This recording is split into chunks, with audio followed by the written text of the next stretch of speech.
café é... Knit quer dizer tricô. Então, na verdade, seria para a pessoa vir fazer tricô, sentar lá no café e tricotar, pode vir 2 amigas e tricotar. Eu comecei a tricotar com 9 anos de idade, que eu pedi para minha mãe me ensinar. Desde os 6 eu pedia para minha mãe me ensinar, mas só com 9 eu aprendi. E quando eu aprendi a tricotar, a minha avó me ensinou também a fazer crochê. Eu acho super importante ter um espaço que consiga transmitir de uma maneira, como é que eu posso dizer, mais amigável e que tenha todo esse lugar para se encontrar com o café. Que na verdade isso que é o trabalho manual e o tricô.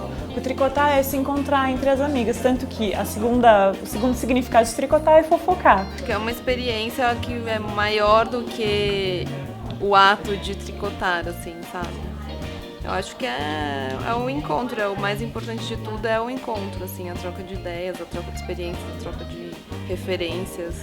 Tem jovens também, tem muito estudante de moda, tem senhoras, tem velhinhas, tem de tudo. A gente costuma dizer que é de 8 a 80, o lugar agrada a todo mundo.